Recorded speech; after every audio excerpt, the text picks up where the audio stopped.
This is KCCK's Culture Crawl. I'm Dennis Green, and my guest today is Tim Hankewich from Orchestra Iowa. Tim, welcome. Hey, thanks for having me. Nice to see you again. see you, yeah. Kind of in the home stretch here. Few concerts left, That's but right. as always, you kind of leave the really big ones for the end. It is the downhill run, and when you're running downhill, things speed up.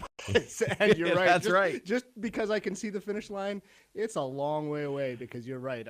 We saved the best for last. As you always do. It's the Brahms Requiem. Yeah. And so, well, I know this is vocally a very challenging piece, and want to talk about Chorale Midwest and how you're working with them into the orchestra in this challenging piece. But let's give me a little bit of historical perspective on requiems for just a minute, because when I think to most of us, when we think of a requiem, we think of Mozart and Amadeus and him scribbling away on his deathbed trying to finish the requiem. But Brahms has a requiem, Mozart has a requiem. Everybody has a requiem. Because in those days, that was you were almost always writing for the church, and it doesn't get any more churchy than a funeral mass. And dramatic. In the hands of Mozart was an operatic composer. So can you imagine having this mass for the dead? I mean, it's just designed for drama.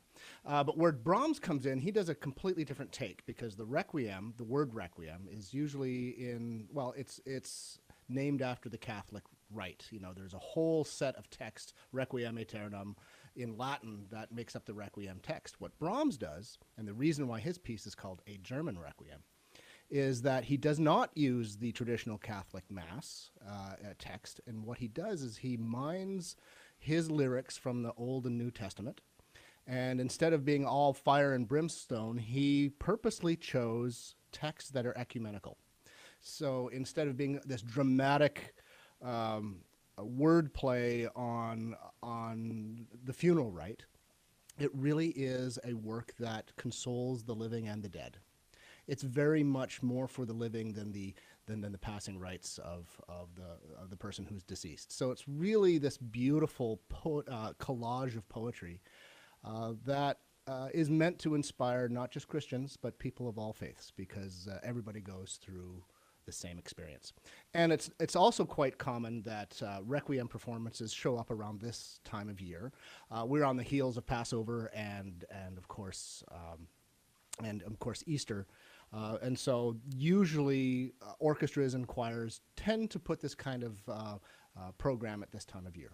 On a lot of liturgical calendars. Absolutely. There's an in memoriam. Sunday, and at a time when you think about people who've passed in the last year. And the thing I love about this piece, this was the piece that really launched Brahms's career. We think of him today as a composer of symphonies and of piano, but he was also a conductor, and he had his own chorus, and a lot of the music that gets short shrift from him is his choral music. And in fact, this piece was written, I would say, 15, 20 years before his first symphony, and it really put him on the international stage as one of the great emerging composers. And I have to tell you, and I'm a symphony conductor, I think this piece is far above and better than his symphonies. It's just filled with great sensitivity to the text, but there's also a youthful voice that's happening in the way he's composing, and the way he uses the choir and the orchestration is really quite revolutionary for him, because he later in his career was sort of criticized for being such a hopeless conservative, but yet what he was doing with this piece is just absolutely groundbreaking. Well, it's interesting too that he even had the opportunity to compose a requiem this early in his career, because this is Mozart. It was at the very end of his that's career. A really great point. You would have thought that you would have had to build your cred. Even at this time for a few years before getting to tackle something like this. I think you're absolutely right. As in this time in history, I think the symphony was considered the flagship of orchestral composition, and of all choral composing, the Requiem is sort of the flagship of compositional achievement. And to have this at such an early age, you're right, is highly unusual. But that's why people recognized him immediately as the next great genius from Europe. To accompany the orchestra or partner with the orchestra, you've got Chorale Midwest, Right. Chorale Midwest coming in. Yeah. And this is, as we alluded, it's very vocally challenging piece, particularly for the men. Right. Well, oh my goodness, there's 7 movements, and the choir sings in all 7 of them. And I was just rehearsing with them the other day, and by the time they get to the 6th, there's very little gas left in the tank. I mean, it's very demanding vocally. The tessitura, meaning the range, is always quite high, but the style of singing is also very demanding, because even though this was quintessentially Brahms's style, he was also modeling his own works and writing style on previous generations of composers, most notably Johann Sebastian Bach. And now, if you're a chorister, you'll know that is as hard as it gets. And so it's very contrapuntal in the style of Bach, but at the same time, it's unmistakably Brahms. So it's really a great wedding between the voice and symphonic forces, and it's just absolutely great. And we have 2 fabulous solos that sort of takes me back to my past. You have a choral background. I do, yeah. You're a reformed singer, I think. Well, I wouldn't quite say reformed. Sometimes I still do time. I am a recovering pianist and a chorister for sure, and so there's always a very special place in my heart for choral orchestral repertoire. And this particular piece is so choral heavy, and it requires 2 soloists that do a little bit of work. Our soloist, Janice Chandler-Ateme, she's a gorgeous African-American soprano. She was with us for our Mahler Resurrection Symphony some 5 years ago. Just unbelievably heavenly voice. And she's also an alumni from my university, Indiana University, so I sort of went to school with her.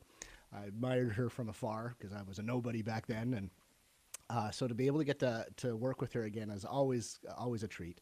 Our baritone soloist, his name is Richard Zeller, and my very first job, I was on the conducting staff of the Oregon Symphony, and he's from Portland, Oregon.